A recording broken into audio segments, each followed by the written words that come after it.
बिस्मिल्लाहिर्रहमानिर्रहीम अस्सलाम वालेकुम। आज हमने फोर्थ ईयर के दूसरे सब्जेक्ट ऑप्थेल्मोलॉजी के बारे में बात करनी है। ये एक गाइडलाइन वीडियो है जिसमें हम बुक सिलेक्शन, एससीक्यूज, एमसीक्यूज और कंफ्यूजिंग टॉपिक्स के बारे में बात करेंगे। सबसे पहले हम बात करते हैं बुक सिलेक्शन के ऊपर। बुक सिलेक्शन में आपके पास जो हैं दो बुक्स हैं। एक है आपके पास जोगी, ये वाली बुक, और दूसरी है जतोई, दिस वन। अब इस बुक सिलेक्शन के बारे में ना दो ओपिनियंस हैं। पहली जो ओपिनियन है कुछ सालों से चल रही है वो ये चल रही है कि आपने जतोई को जो है मेन बुक रखना है और कुछ टॉपिक्स जो हैं आपने जोगी से कर लेने हैं। लेकिन कुछ सालों से, पिछले 2-3 सालों से आई का पेपर बहुत ज़्यादा मुश्किल आ रहा है। आप 2020 के सेशन का पेपर उठाएं, 2021 का उठाएं, तो दोनों जो हैं बहुत मुश्किल आए हैं। एससीक्यूज और एमसीक्यूज दोनों, एससीक्यूज और एमसीक्यूज दोनों मुश्किल थे। और इसीलिए अब ये कहा जा रहा है कि मेन बुक जो है हमारी वो जोगी होगी।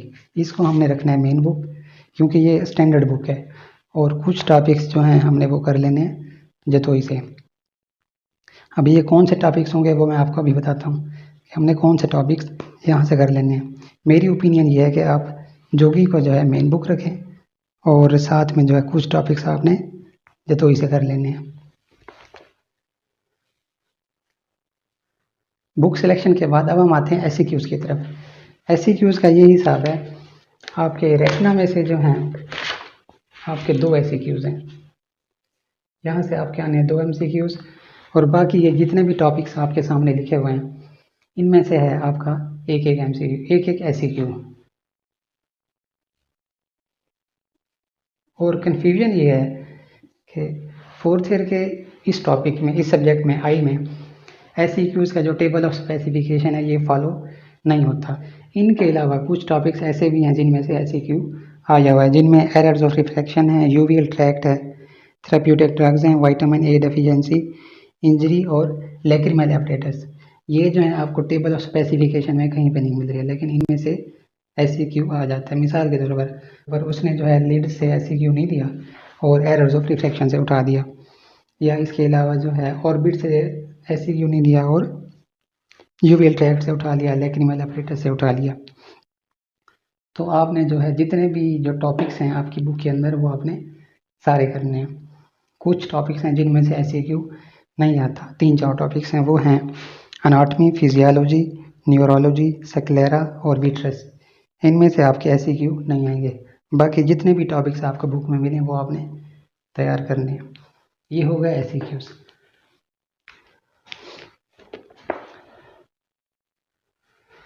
अब आते हैं एमसीक्यूज की तरफ। एमसीक्यूज में आपके रेटिना से जो है 7 एमसीक्यूज हैं, कॉर्निया में से 4 एमसीक्यूज हैं, लेंस में से आपके 4 एमसीक्यूज हैं, कंजक्टाइवा में से 2 एमसीक्यूज हैं। और उसके बाद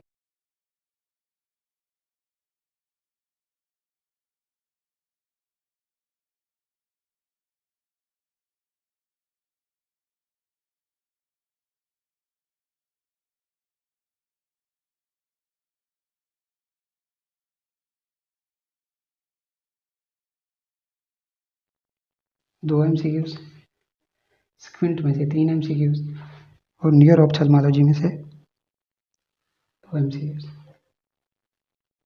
इसी तरह आपके जो हैं 45 एमसीक्यूज पूरे हो जाते हैं और 9 एससीक्यूज। ये हो गया एससीक्यूज और एमसीक्यूज। अब हमने बात करनी है कि कौन से टॉपिक्स हैं वो सबसे ज़्यादा इंपॉर्टेंट हैं। आप रेटिना में से देखें, आपके 2 एससीक्यूज हैं और 7 एमसीक्यूज हैं। ये आपका मोस्ट इम्पॉर्टेंट टॉपिक है ऑप्थेल्मोलॉजी में। उसके बाद आपका कॉर्निया भी है, लेंस भी है, ऑर्बिट भी है और स्क्विंट हो गया। अब टेबल ऑफ स्पेसिफिकेशन का मसला ये है कि उसने जिस टॉपिक में से एससीक्यू दिया है और जो टॉपिक्स बचे हैं उनमें से उसने एमसीक्यूज उठा दिया। मिसाल के तौर पर अनाटमी, फिजियोलॉजी, उनमें से एससीक्यू तो नहीं है लेकिन एमसीक्यूज उसने 3 उठा दिए। तो इसलिए आपने जो है सारे टॉपिक्स पढ़ने हैं। अब जैसा कि मैं आपको बता चुका हूँ कि आपने जो है जोगी को मेन बुक रखना है और जतोई से कुछ टॉपिक्स करने हैं। वो टॉपिक्स कौन से हैं जो आपने जतोई से करने हैं? वो हैं, एक तो कैटरेक्ट और ग्लाकोमा। ये दो ऐसे टॉपिक्स हैं जो आपने दोनों बुक से करने हैं। आपने जोगी से भी पढ़ना है इनको और जतोई से भी पढ़ना है। कैटरेक्ट सर्जरी जो है वो आपने जोगी से पढ़नी है, बहुत ज़्यादा इंपॉर्टेंट वहाँ पे दी हुई है। और इसके अलावा एक टॉपिक है इन्फेंटाइल स्क्विंट। इन्फेंटाइल स्क्विंट ये आपको जोगी में अच्छे से नहीं मिलेगा, और यहाँ से एक ऐसे जो आता होता है, ये आपने करना है जतोई से। मेन बुक आपने कौन सी रखी हुई है? जोगी।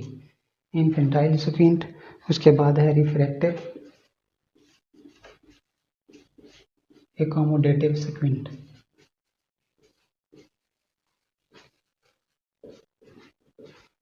एकोमोडेटिव स्क्विंट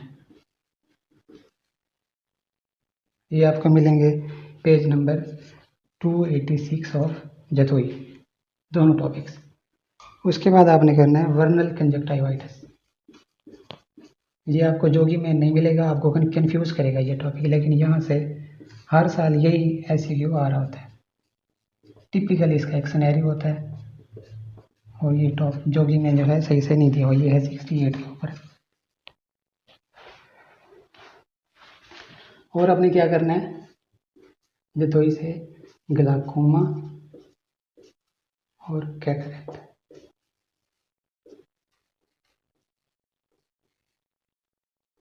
ये आपने कर लिए टॉपिक्स जतोई से। इसी के साथ ही हम आज के लेक्चर का अख्ताम करते हैं। मेन मैसेज ये है कि आपने एक बुक उठानी है और उसी को आपने अच्छी तरह पढ़ना है। और मेरी ओपिनियन ये है कि आप जोगी को उठाएं, उसको अच्छे से पढ़ें, क्योंकि पेपर जो है बहुत ज़्यादा मुश्किल आए हैं पिछले 3 सालों से।